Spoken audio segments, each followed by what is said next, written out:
एक छोटे से गांव में एक मछली व्यापारी था।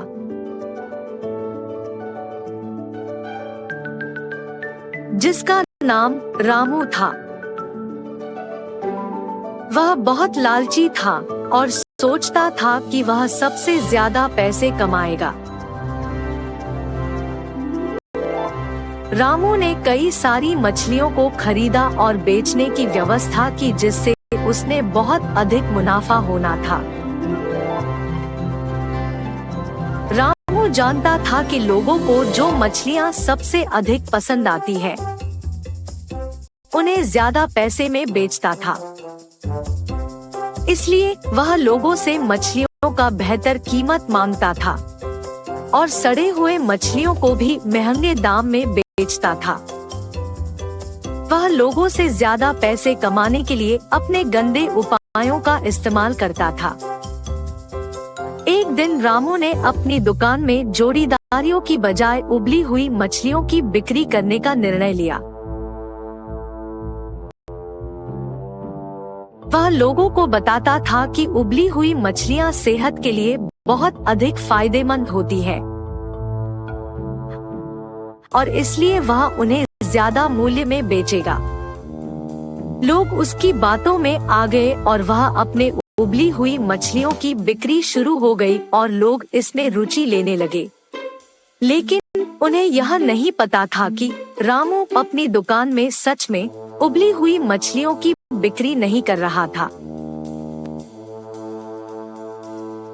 वह सच में साबुन और पानी के इस्तेमाल से मछलियों को उबलता था और उन्हें उबली मछलियों के रूप में बेच रहा था। इस तरह रामू के उपायों से लोग अस्वस्थ होने लगे और इस वजह से उनकी डिमांड में कमी आने लगी। इसके बावजूद रामू अधिक पैसे कमाने के लिए और अधिक दलाली करने लगा। एक दिन उसके दुकान में एक ग्रामीण महिला आई और उससे मछलियों की खरीद करने के बाद रामू ने उसको ज्यादा मूल्य में मछलियां बेची। लेकिन महिला ने उसे धोखा देते हुए उसकी धोखाधड़ी का रायजगार बताते हुए उसे फंसा दिया। रामू धमकी देने लगा, लेकिन महिला उसके सामने नहीं डरी। महिला ने अपनी बात अंग्रेजी में बताई, जिससे रामू को समझ में नहीं आया और वह उसे छोड़ दिया। रामू अब थक गया था। उसने एक बार फिर सोचा कि वह उबली हुई मछलियों को बेचकर पैसे कमा रहा है, लेकिन अस्वस्थ लोगों की वजह से वह एक अपमानित व्यक्ति बन गया है। उसने फिर से सोचा कि उसकी दुकान में उबली हुई मछलियों को बेचने से बेहतर होगा कि वह अच्छी गुणवत्ता की मछलियां लेकर अपनी दुकान में बेचे। रामू ने अपनी दुकान को बदल दिया और अब वह उच्च गुणवत्ता की मछलियां बेचता था। लोग अब उसकी दुकान से मछलियां नहीं खरीदने लगे और उसकी दुकान में कोई नहीं आने लगे। रामू ने जो उपाय किया था, उससे उसे अधिक दुकान से लोग दूर भागते थे। रामू ये सोचता है कि व्यापार चालाकी से नहीं, सही तरीके से काम करने से सफलता मिलती है। द्वारेश्वर नामक गांव में मस्तान नामक एक कसाई रहता था। उस गांव में बकरे का मांस सिर्फ मस्तान की दुकान में मिलता था। इतना ही नहीं, हर शुभ कार्य और दावत के लिए मस्तान के ही दुकान से मांस लाया जाता था। ऐसे एक दिन उस गांव के जमींदार का सेवक मस्तान की दुकान को आता है।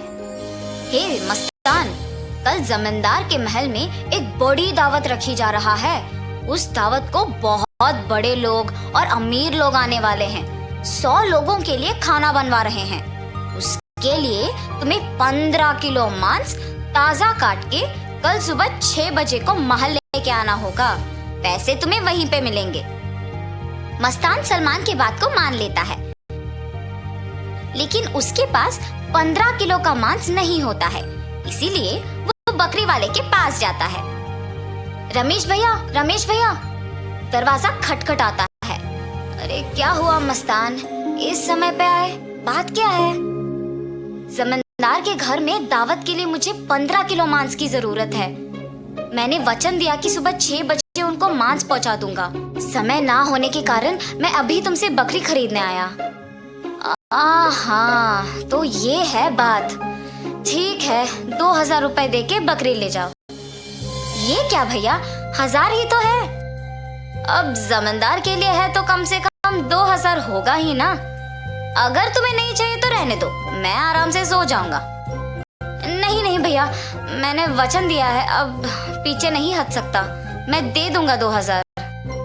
ऐसे कहकर 2000 दे के बकरी खरीद के घर चलते हुए सोचता है, जमाए हुए पैसे एक दिन में खर्च हो गए। कोई बात नहीं, जमींदार के दावत के लिए मांस पहुंचाने के बाद पैसे मिलेंगे ना। अभी जल्दी से काम शुरू करके सुबह तक पहुंचा देना होगा। ऐसे सोचकर मांस को साफ करके उसके टुकड़े टुकड़े काट के सारी रात मेहनत करके 15 किलो मांस को तैयार रखता है। अगले दिन सुबह दिए हुए वचन के अनुसार 6 बजे को जमींदार के महल पहुंचता है। भैया, मैं सेवक सलमान के लिए आया हूँ, क्या आपको पता है कि वो कहाँ है? ये सुनकर दूसरा सेवक मस्तान को बाहर इंतजार करने के लिए कहता है। वो मस्तान के हाथ से मांस लेते हुए कहता है कि सलमान को भेजेगा और उसे पैसे मिलेंगे। मस्तान भी उस सेवक का बात मानकर बाहर इंतजार करता है। लेकिन सेवक उसके हाथ में मांस को देख सोचता है, इस 15 किलो मांस से अगर मैं 1 किलो ले लूं तो किसको पता चलेगा? किसी को भी नहीं पता चलेगा। ऐसे उस कवर में से 1 केजी मांस को छुपा के बाकी को देने जाता है। सलमान को देख के कहता है, साहब, मस्तान ने यह आपको देने के लिए कहा है। वो पैसों के इंतजार में बाहर खड़ा है। सलमान सेवक के हाथ से मांस लेके सीधा रसोई घर जाता है, ये जान के कि मस्तान बाहर पैसों का इंतजार कर रहा है।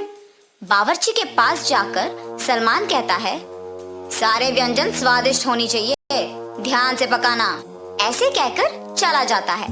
बावर्ची पकाते हुए, इतने मांस से अगर मैं 2 केजी ले लूं तो किसको शक होगा? किसी को भी नहीं होगा। ऐसे सोचकर मांस को छुपा के बाकी को पकाता है। दावत के व्यंजन की तैयारी के लिए जिम्मेदार किशन व्यंजनों का स्वाद चख के कुछ सेवकों की सहायता से उन सभी में से थोड़ा थोड़ा अपने लिए ले लेता है। आए हुए मेहमान सारे दावत की खाना शुरू करते हैं और जल्द ही आपस में बात करना शुरू कर देते हैं। ये क्या, इतना अमीर और सम्मानित आदमी, अच्छा नाम है इनका, मगर खाने में कमी क्यों? हाँ, अगर खाना कम ही पड़ना है तो ऐसी दावत की तैयारी भला क्यों करें? ऐसे सारे लोग खुसफुसाते हैं। ये सब सुन के जमींदार सहन नहीं कर पाते हैं।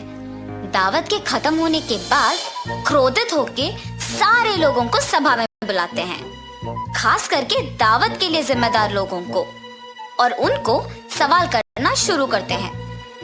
दावत की तैयारी के लिए जिम्मेदार किशन से पूछते हैं, दावत की जिम्मेदारी सौंपने पर तुम ये करोगे? सभी तैयारी किया मैंने, लेकिन व्यंजनों के लिए मात्रा पहले से ही कम पड़ गई थी प्रभु। मेरा इस बात से कोई लेना देना नहीं, आप बावर्ची से पूछिए प्रभु। ऐसे उसने अपनी किए को छुपाकर किसी और पे इल्जाम डाल देता है। तब बावर्ची छुपाए हुए 2 किलो मांस की बात को छुपा के कहता है कि दावत की सामग्री के लिए जिम्मेदार सलमान के पास इसका जवाब होगा। ऐसे उस बात से छुटकारा पाता है। सलमान भी औरों की तरह मांस के दिए गए 6000 रुपयों को मस्तान को ना देकर अपने ही पास रख के, ये जानते हुए कि मस्तान पैसों का बाहर इंतजार कर रहा है, जमींदार से ये बात छुपाता है और कसाई मस्तान पे इल्जाम डाल देता है कि उसने मांस कम मात्रा में दी है। अभी जाके मैं उसका काम तमाम करता हूँ प्रभु, ऐसे कहता है। उसी सभा में मौजूद मस्तान उस इल्जाम का सहन नहीं कर पाता है। सभा में से जमींदार के सामने आके कहता है, जमींदार साहब, इस पूरे गांव में मैं अकेले कसाई हूँ। पिछले 10 साल से मैं ये व्यापार कर रहा हूँ और इतने साल से आपके घर में हर कार्य और हर दावत पे मैंने खुद मांस दी है, मगर कभी भी ऐसी मुसीबत नहीं आई। आपके घर में दावत का नाम सुनते ही 1000 की बकरी को 2000 में बेचते हैं। सुबह आके मैंने मांस को पहुंचा दिया और आपके सेवक सलमान ने मुझे मांस के पैसों के लिए सुबह से इंतजार करवाया। सलमान को मांस देने के बहाने से एक और सेवक मेरे हाथ से मांस लिया और मुझे बाहर इंतजार करने के लिए कह दिया और ये भी कहा कि वो सलमान को बुलाएगा। उसके बाद इनमें से कोई भी मेरे पास नहीं आया। कृपया मेरा यकीन कीजिए प्रभु, आप ही की दया से जी रहा हूँ। मस्तान, मुझे तुम्हारे बारे में पता है, तुम फिक्र मत करो। सैनिकों, सलमान के कपड़े खोजो, देखो अगर 6000 रुपए मिलते हैं। खोजने पर सलमान की जेब में 6000 रुपए मिलते हैं। ऐसे उन सब में से सलमान पकड़ा जाता है। और इतना ही नहीं, किशन जिन सेवकों की सहायता से सभी व्यंजनों से थोड़ा अपने लिए ले लेता है, उनमें से एक सहायक जमींदार को सच कह देता है। बावर्ची का झूठ बैग में रखे मांस कोई सेवक को मिलने पर बाहर आ जाता है और पहला सेवक जिसने 1 किलो छुपा लिया, उसने डर के मारे अपनी गलती मान ली। तब जमींदार सभी को दंडित करते हैं और मस्तान को उसके पैसे 6000 दे देते हैं और ये भी कहते हैं कि वो मस्तान के लिए हमेशा रहेंगे। तो इस कहानी का नैतिक क्या है? गलती का सजा मिलेगी ही मिलेगी, इसीलिए ईमानदारी से जीना ही अच्छा है। एक समय में एक गांव में वीरेंद्रा नामक एक बड़े आदमी रहते थे। वो बूढ़ा आदमी उसके बेटे रोहित, बहू सरला और पोता रोशन के साथ एक छोटे से घर में रहता था। रोहित उसी गांव में खुद के एक व्यापार करता था। उसमें चिकन रोल्स और एग रोल्स बनाकर उन्हें बेचता था और उसके द्वारा आए हुए पैसों से उसके परिवार का देखभाल करता था। एक दिन वो हमेशा की तरह चिकन रोल्स बना के बेचने लगता है। चिकन रोल, गर्मा गर्म चिकन रोल, स्वादिष्ट चिकन रोल, आइए बाबू आइए, ऐसे जोर जोर से चिल्लाते हुए आते जाते लोगों को वो पुकारता था। एक दिन उसके पिता उसके दुकान जाते हैं। बेटा रोहित, मुझे बहुत भूख लग रहा है। बहू ने अब तक घर में कुछ बनाया नहीं और मैं रुक नहीं पा रहा हूँ, इसलिए मैं यहाँ आया हूँ। अगर आपको इतना भूख लग रहा है तो घर पे खाना चाहिए था।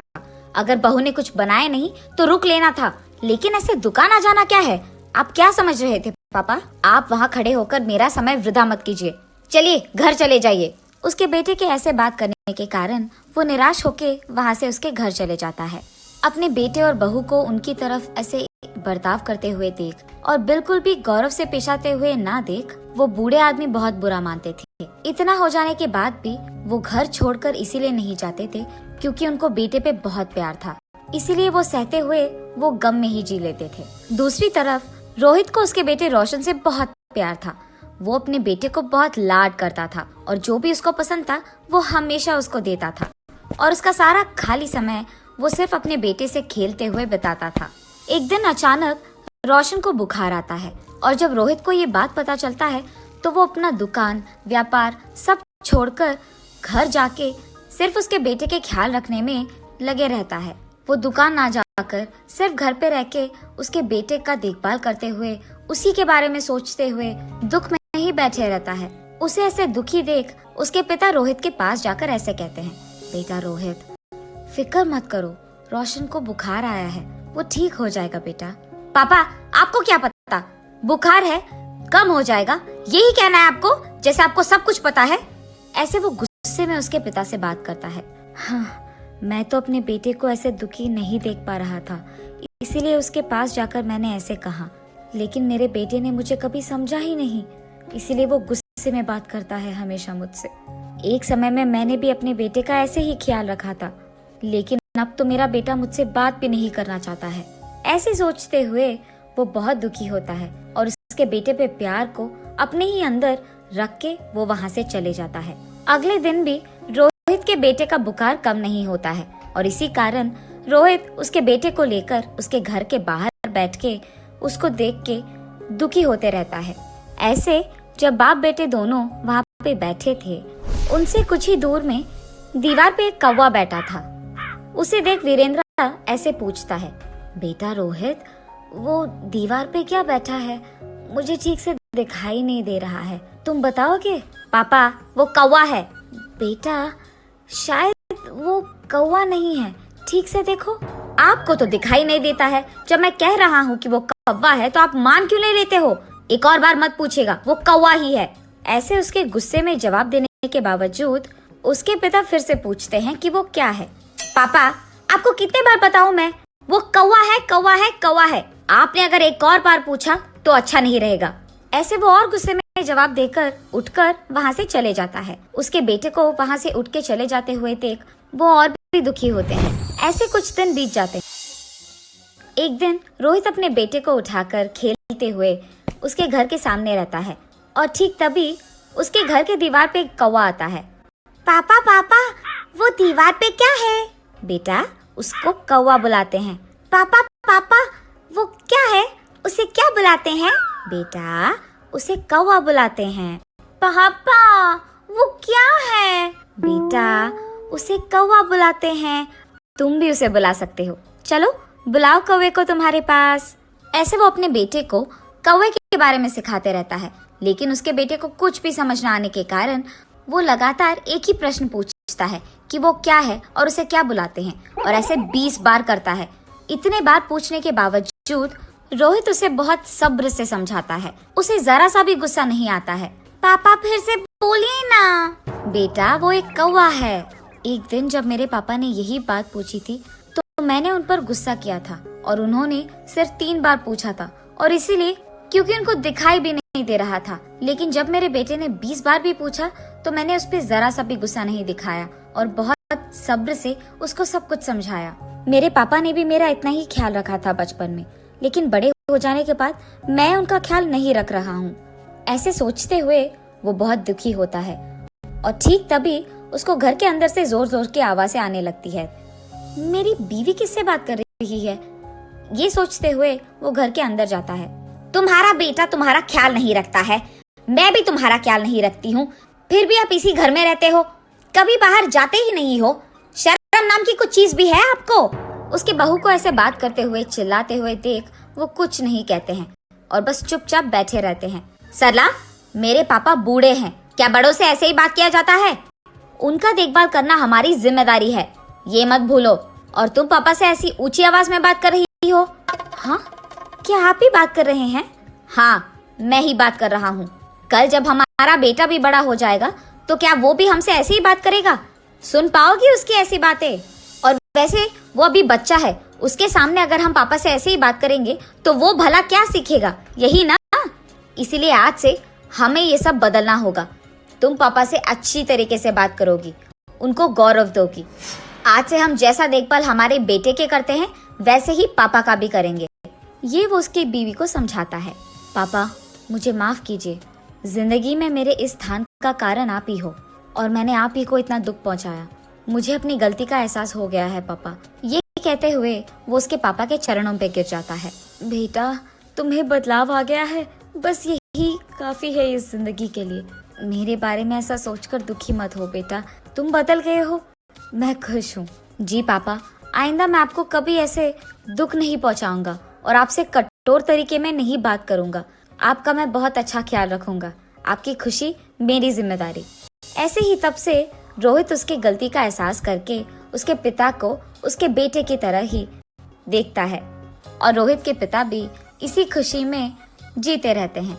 और ऐसे रोहित को उसके गलती का एहसास होकर उसके दुकान में चिकन रोल्स, एग रोल्स बनाते हुए घर को भी संभालता है और ऐसे सभी खुश रहते हैं। दूध वाला। बिकनूर नामक एक नगर में रहता था एक राजा चंद्रसेना। उसका मंत्री कबीर सिंह उसके दूध का कारोबार संभालता था। उन्होंने बहुत सारी स्वस्थ गायों को पाला जो अच्छा और गाढ़ा दूध देते थे। ये दूध सारे गांव में बेचा जाता था।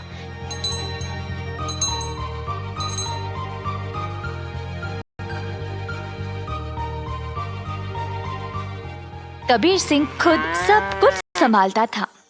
कबीर सिंह की पीढ़ी भी महाराजा के लिए काम करते आ रहे थे और इस वजह से चंद्रसेना उसका बहुत आदर करते थे। कबीर सिंह ने भी राजा को कभी भी निराश नहीं किया। सारे गांव में उसका अच्छा नाम था। हर रोज कबीर सिंह खेत पर जाता था। उसने बहुत लोगों को काम पे रखा गायों की देखभाल के लिए, ताकि वे अच्छे से खाए और सेहतमंद रहे। गायों को घास चराने के लिए वह दिन में कम से कम 2 बार भेजता था।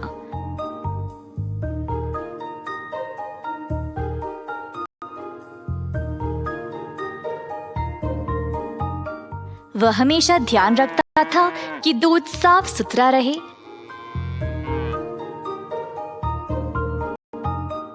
दूध निकालने के बाद वह 10 दूध वालों को देता था, ताकि वह गांव में जाकर बेच दे।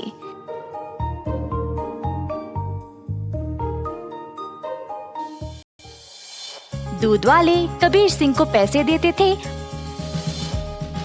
और कबीर जाकर चंद्रसेना को। चंद्रसेना ने देखा कि कैसे कबीर ईमानदारी से काम करता था और उस पे पूरा भरोसा रखा। महाराज कबीर के साथ अच्छा बर्ताव करते थे और कबीर राजा के बारे में भी अपने बहनों को बताया करता था। एक दिन जब कबीर घर वापस आया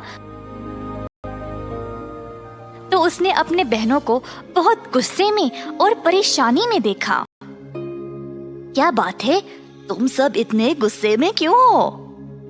हम तीनों की उम्र हो गई है शादी के लिए, पर क्या फायदा, शादी के लिए पैसे ही नहीं है। कपड़े और गहनों को छोड़ो, हमारे पास खाने पीने के लिए पैसे काफी नहीं है। मैं तुम लोगों के लिए ही इतना मेहनत करता हूँ, अगर इससे भी खुश नहीं हो तो मेरी सारी मेहनत ही बेकार हो रही है। आप तो महाराजा के मंत्री हो ना, पर आप अपनी आमदनी किसी भी जरूरतमंद को दे देते हो, और आप दूध का कारोबार भी संभाल रहे हो ना अकेले, उसमें भी कोई मुनाफा नहीं मिल रहा है आपको। ऐसा क्यों? शायद हमारी कोई फिक्र नहीं है, इसीलिए। तीनों बहनें रोने लगी और कबीर को बहुत बुरा लगा। अब तुम सब मत रो, मुझे बर्दाश्त नहीं होता। अब बोलो मैं क्या करूं? मैं वही करूंगा।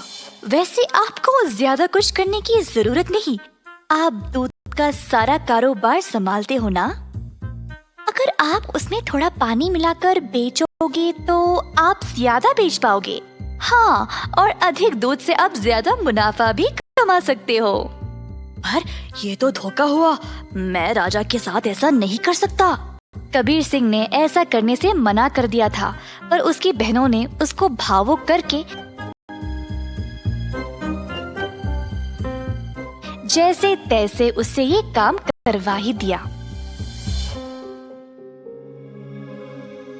कबीर सिंह अक्सर कमाए गए पैसे राजा को देता था और बाकी के पैसे अपनी बहनों को देने लगा। मुझे ऐसा करना नहीं पसंद, ये आखिरी बार है, इसके बाद मुझे ये सब करने के लिए नहीं बोलना। कबीर की बातें सुनकर बहनों ने उसको पैसे वापस किए और घर छोड़कर जाने का नाटक करने लगे। कबीर के पूछने पर तीनों ने धमकी दी कि वे घर छोड़कर चले जाएंगे। मजबूर होकर कबीर को उनकी बात माननी ही पड़ी। कमाए गए पैसे राजा को देकर अधिक पैसे अपनी बहनों को देने लगा। ये सिलसिला कई दिनों तक चलता रहा। कुछ ही समय में कबीर की बहनें नए नए साड़ियां और गहने खरीदने लगे और अच्छा खासा खाने भी लगे। उनकी जिंदगी ही बदल गई। घर पर बैठे बिना तीनों सज धज के बाहर घूमने लगे, सबके आगे दिखावा करने के लिए।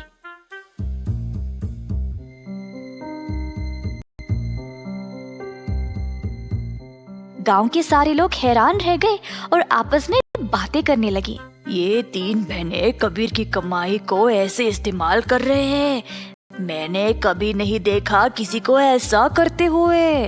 पर कबीर सिंह के पास इतने पैसे आए कहाँ से? सब लोग कबीर के बारे में बातें करने लगे और बाकी के मंत्री कबीर की कमाई पर ईर्ष्या करने लगे। तो इस बात पर जांच करना शुरू कर दिए।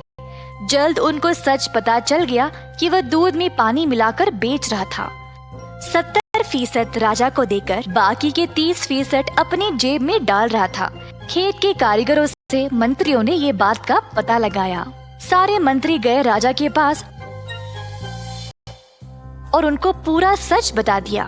अब क्योंकि राजा को कबीर से बहुत लगाव था, उनको इस बात पर यकीन ही नहीं हुआ, पर उनके पास और कोई रास्ता नहीं था सिवाय कबीर को दंड देने का। तीनों बहनें आए कैद खाने अपने भाई को देखने के लिए, और उनको बहुत बुरा लगा कि उनकी ही वजह से उनका भाई आज जेल में बंद पड़ा है।